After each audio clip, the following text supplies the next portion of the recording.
জ্যেষ্ঠ নাট্যকাৰ অভিনেতা পৰিচালক অমূল্য কুমাৰৰ বহু চৰ্চিত নাট চাৰিহিকিৰ ঠিকনাৰ শুভ মুহূৰ্তত যোৱাকালি অনুষ্ঠিত হ'ল।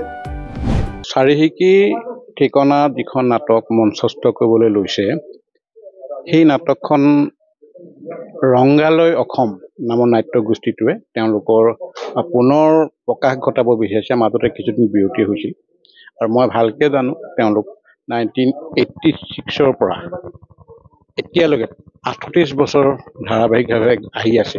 মাজতে 8-9 বছৰ অলপ গেপ পৰিছিল। গতিকে মই ভাবোঁ এইখন নাটকৰ জৰিয়তে আকৌ তেওঁলোকে ফুলে ফুলে জাতিষ্কাৰ হৈ এই অঞ্চলক এখন সুন্দৰ নাটক উপহাৰ দিব। নাটকখনৰ লিখক হিচাপে মই এইবাৰ প্ৰথম নাটক মই ৰংগালয়ত দিছোঁ। ৰংগালয়ত এইখন মোৰ প্ৰথম নাটক চাৰিহিকিৰ ঠিকনা বুলি। আৰু চাৰিহিকিৰ এই নাটকখনৰ যোৱা বৈঠকত বা যোৱা মিটিঙত মোকেই দায়িত্ব দিছে। অৱশ্যে মই ৰংগালয়ৰ মেক্সিমাম নাটক ময়ে পৰিচালনা কৰি আহিছোঁ। কালিলৈকে যেতিয়া বেলেগ এজন পৰিচালক আহিব তেওঁ নিশ্চয় দায়িত্বভাৰ ল'ব। আজি পলাশবাৰীত অতি পুৰণি এটি অনুষ্ঠান ৰংগালয়, বহু বছৰ পুৰণি অনুষ্ঠান, যি ৰংগালয়ে দক্ষিণ কামৰূপত এসময়ত এক আলোড়নৰ সৃষ্টি কৰিছিল, বিভিন্ন ধৰণৰ সচেতনতামূলক সমাজৰ নাটক প্ৰদৰ্শন কৰি। আৰু সেই ৰংগালয়ে আজি ইয়াতে মানে পাৰ্লি অঞ্চলত অমূল্য মালিৰ চোতালতে নতুন এখনি নাটক চাৰিহিকিৰ ঠিকনা বুলি, সেই নাটকখন আমাৰ অতিশয় মৰমৰ শ্ৰদ্ধাৰ পৰিচালক অভিনেতা অমূল্য কুমাৰ দাৰ দ্বাৰা ৰচিত আৰু তেখেতে পৰিচালনা কৰিব। আৰু এই নাটকখনত বহুকেইজন শিল্পী কলা কুশলী জড়িত হৈ আছে। লগতে আজি এই চোতাল ভৰি বহুখিনি আমাৰ যি নাট্য সংস্কৃতিৰ লগত জড়িত ব্যক্তি আহি ইয়াত উপস্থিত হৈছেহি। আৰু ইয়াত আমি খুব এটা সুন্দৰ পৰিৱেশৰ মাজত আজি নাটকৰ মুহূৰ্ত অনুষ্ঠানটি ধৰ্মীয়ভাৱে আমি উদ্ঘাটন কৰিলোঁ। এয়া দক্ষিণ কামৰূপৰ কাৰণে অত্যন্ত সুখবৰ, কিয়নো দক্ষিণ কামৰূপ নাটকৰ কাৰণে খুব মহিমামণ্ডিত।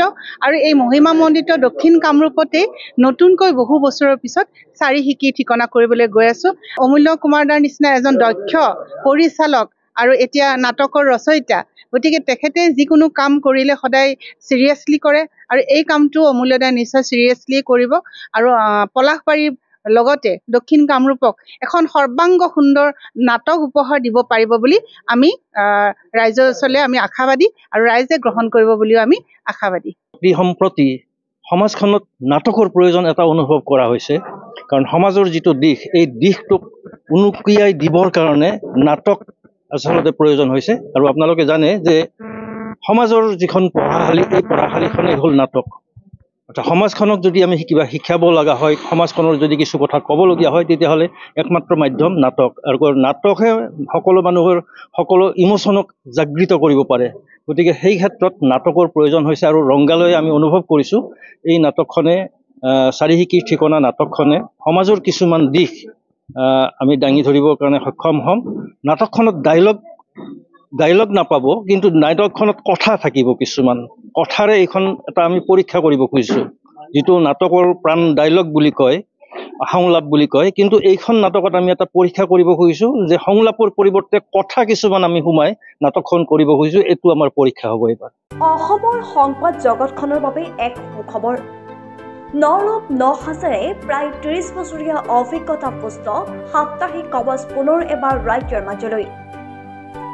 স্বত্বাধিকাৰী প্ৰণীতা কলিতাৰ দ্বাৰা প্ৰকাশিত আৰু অমৰজ্যোতি প্ৰিণ্টাৰ্ছ, গুৱাহাটী কমাৰ্চ কলেজৰ বিপৰীত ফালে মুদ্ৰিত। আমাৰ ঠিকনা মুখ্য কাৰ্যালয় অসম ফৰেষ্ট স্কুল, হৰি মন্দিৰ পথ, গুৱাহাটী। আৰু অস্থায়ী কাৰ্যালয় কলিতা মাৰ্কেট, বিজয়নগৰ, কামৰূপ, অসম।